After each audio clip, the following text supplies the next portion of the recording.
안녕하세요. 저는 예술기획과 미술교육 분야에서 15년 이상의 이론과 실전 경험을 가지고 현재 성인 취미 미술 스튜디오를 운영하며 작업을 하고 있는 선생님이자 작가입니다. 오늘 이 영상은 취미로 아크릴화를 시작하시려는 분들께 꼭 필요한 영상으로 그간 성인 시니어 티칭을 하면서 입문자분들께서 가장 많이 물어보시는 재료에 대한 질문을 정리해 보았습니다. 취미로 아크릴화를 시작해볼까 하는데 재료 어떻게 준비해야 할까요? 사야 할 것이 너무 많으면 취미로 시작하기 부담스러울 것 같아요. 이렇게 질문하시는 분들이 많으셨는데요. 저는 처음 시작하실 때는 최소한의 재료를 구매하시라고 말씀드립니다. 다른 취미도 마찬가지지만 취미로 처음 시작하실 때는 이 활동이 내가 지속적으로 즐길 수 있을지 없을지에 대해 판단하시기 어렵습니다. 그래서 처음부터 너무 고가의 제품을 사시거나 모든 걸 다 갖추고 시작하셨다가 중간에 안 하게 되면 사용하실 수 없게 됩니다. 먼저 아크릴화를 시작하시려면 기본적으로 캔버스, 제소용 붓, 36색 이상 아크릴 물감 1세트, 흰색 대용량 물감 하나, 붓 1세트, 종이 팔레트 이렇게 있으시면 시작하실 수 있습니다. 자, 재료에 대한 입문자분들이 많이 하시는 질문 첫 번째, 어떤 물감을 사용해야 하나요? 입니다.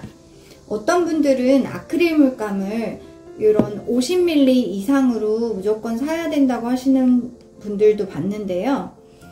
제가 직접 성인 시니어 분들을 티칭한 경험에서 판단해보면 보통은 아크릴화를 취미로 하실 때는 작은 사이즈의 작품을 주로 하시기 때문에 이렇게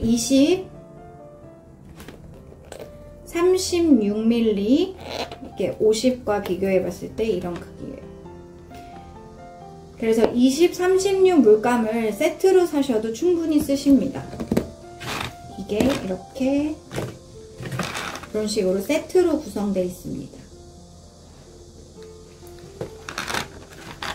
취미로 하시는 거기 때문에 전문 작가들처럼 매일매일 작품을 하지 않으시기 때문에 이 세트를 사셔도 보통 6개월 정도 쓰시더라고요. 빈도는 주 1회에 2시간 정도 사용하신다고 했을 때 기준입니다. 하시다 보면 특정적으로 많이 쓰시는 색깔들이 생기게 되는데 이때는 그 색만 이렇게 별도로 구매를 하시면서 채워나가시면 됩니다.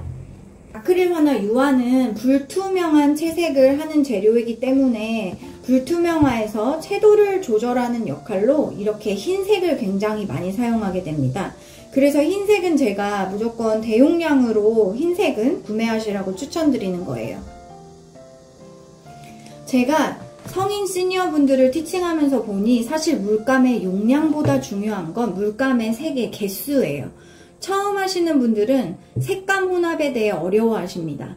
어떤 색을 써야 이 색이 나오는지 아직 경험과 감각이 만들어지기 전이기 때문이에요. 그래서 비슷한 가격이면 색감 개수가 많은 걸 선택하셔야 그리시는데 편하십니다. 이렇게 색감이 세분화되게 쪼개져 있어야 그리시는데 훨씬 수월하실 거예요.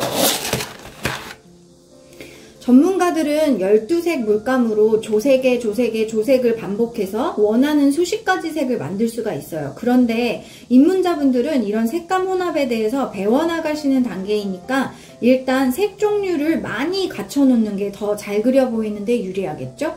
안 그래도 이게 연습이 되지 않아서 형태도 어설퍼 보이는데 색감까지 만들어서 사용하려다 보면 이게 스트레스를 받으세요. 취미는 무조건 재밌어야 되고 즐거워야 오래 하시면서 더불어 보너스로 실력이 느는 거기 때문에 즐겁게 하시려면 노력 대비 보여지는 결과가 좋아야 합니다. 그래서 용량이 큰 거보다는 이렇게 색 종류를 최소 36색, 저는 사실은 48색을 추천드립니다. 제가 가성비 좋은 48색 아크릴 물감 고정 댓글에 추천해 놓겠습니다. 그리고 팔레트라고 물감을 짜서 색감을 혼합해야 되는 공간이 필요한데요. 아크릴 물감은 한번 건조되고 나면 다시 사용하실 수 없기 때문에 요즘은 편의를 위해 이렇게 종이로 된 팔레트가 나옵니다. 이렇게 낱장으로 나오는 종이 팔레트를 한 장씩 뜯어서 쓰시고 버리시면 간편합니다. 재료에 대한 두 번째 질문, 아크릴화에서 젯소를 바르라고 하던데 젯소를 꼭 발라야 하나요? 입니다. 먼저 젯소는 이런 캔버스, 아크릴화에서 사용하는 이런 캔버스에 바르는 안착료 같은 개념입니다. 젯소는 물감이라는 안료가 캔버스에 더 견고하게 부착되도록 도와주고, 캔버스를 구매하자마자 보시면 이렇게 자세히 보시면 격자로 된 면이 보이는데 이 면을 매끈하게 만들어주는 역할도 합니다. 요즘에는 젯소가 발려져 나오는 캔버스들이 많은데요. 작품에 따라 젯소를 굉장히 많이 올리는 기법도 있는데 취미로 하시는 초보자분들께는 이런 딥한 부분까지는 모르셔도 충분히 하십니다.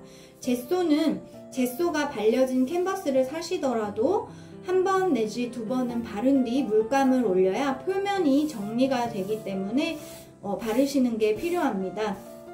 젯소는 세척이 잘 안되고 밑작업이기 때문에 이런 저렴한 젯소용 붓을 하나 구매하셔서 작업용 붓과는 별도로 사용하시면 됩니다.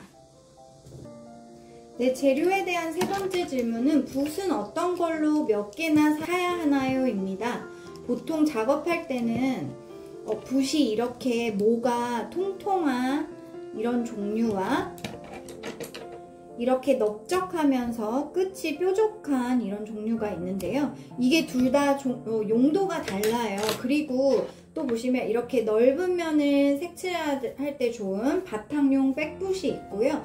그리고 아주 섬세한 선을 그릴 때 사용하는 세필용 붓도 있고, 이렇게 길쭉해서 선을 그리기 좋은 붓도 있어요. 근데 제가 거듭 말씀드리지만 처음 하실 때는 이 모든 종류의 붓을 다 구매하시는 것은 불필요합니다. 필요 그림을 그리실 때 보통 처음 단계에서는 모작, 그러니까 어떤 견본을 따라 그리는 작업을 하시게 되는데요. 모두가 내 취향에 맞는 견본 그림을 고르게 될 거예요. 그런데 막상 그림을 그려보면 내 작업 성향이 생각보다 굉장히 섬세할 수도 있고, 아니 나는 내가 되게 섬세한 줄 알았는데 이런 큼직한 붓터치와 색감 위주의 작업에 더 매력을 느끼실 수도 있거든요. 그래서 내가 뭐 풍경하면 풍경화, 꽃이면 꽃, 뭐 식물 아니면 뭐 색감 추상 이런 식으로 내가 작업해 나갈 소재들이 아직 확실하게 정해지지 않은 입문자들 경우에는 일반적으로 많이 사용하시는 이런 범용적인 브랜드의 7본조 세트, 7개의 세트를 7본조라고 하거든요. 이 세트 하나만 사시면 된다고 말씀드립니다. 이렇게 통통한 종류로, 이런 종류로 한 세트만 사시면 된다고 저는 말씀드려요. 하다 보면 내 취향이 굉장히 섬세하다는 걸 발견하시는 분들이 있으신데, 그런 경우에는 이제 이거 쓰시다가 추가로 세필이나 섬세한 표현에 적합한 붓들을 사시면 됩니다. 또 하다 보면 내 작업 스케일이 작지 않고 굉장히 크다 이런 걸 발견하시는 분들이 있어요. 그러면 이제 이런 큰 사이즈 붓들을 구매하셔서 사용하시면 되는 거예요.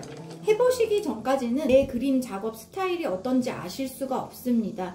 그래서 처음 하시는 분들은 주로 이 견본 그림을 작은 사이즈 캔버스에 따라 그리시면서 재료나 내 작업 성향에 대해서 파악하시는 기간을 충분히 가지시면 됩니다. 이것도 취미로 하시기 때문에 작업 빈도가 많지 않으셔서 이것만 알아가는데도 최소 6개월은 걸리실 거예요.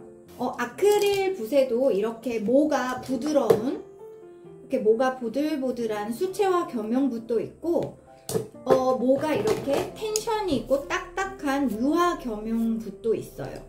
자연모도 있고, 인모도 있고, 저렴한 버전도 있고, 고가의 제품도 있고, 재료의 세계는 진짜 무궁무진합니다. 이런 것도 처음 하실 때는 제가 인모를 들여도 자연모를 들여도 구분을 하실 수가 없어요. 그렇기 때문에 그냥 가장 범용적으로 편하게 사실 수 있는 대중적인 브랜드의 7개 세트 하나만 구매하시면 됩니다. 마지막으로 재료에 대한 질문 네 번째는 아크릴화는 어디다 그려야 하나요? 종이에 그려야 하나요? 캔버스라고 하던데 캔버스는 뭔가요? 하시는데요. 아크릴화, 유화 같은 경우에는 종이에 그리는 것이 아니라 이런 식으로 이렇게 나무로 짜여진 캔버스에 그리게 됩니다. 캔버스도 어떤 천을 썼는지에 따라서 면천 캔버스가 있고요. 이거보다 고가의 아사천 캔버스도 있습니다. 보통 면천 캔버스보다 아사천이 10배 정도 비싸요. 캔버스 뒤에를 보시면 이렇게 나무로 되어 있는데요. 이 나무 종류에 따라 정화구, 가화구라고 종류가 있고 요즘은 알루미늄으로 된 캔버스도 있습니다. 처음 시작하실 때는 가와구 면천 캔버스를 사용하시면 됩니다. 나중에 취미로 하시다가 취미가 깊어져서 프로 아마추어처럼 진지하게 작업을 하시게 되는 분들도 있으신데요. 그럴 때 이제 내 작품을 하게 될 때 정화구, 아사천을 사용하시면 될 거예요.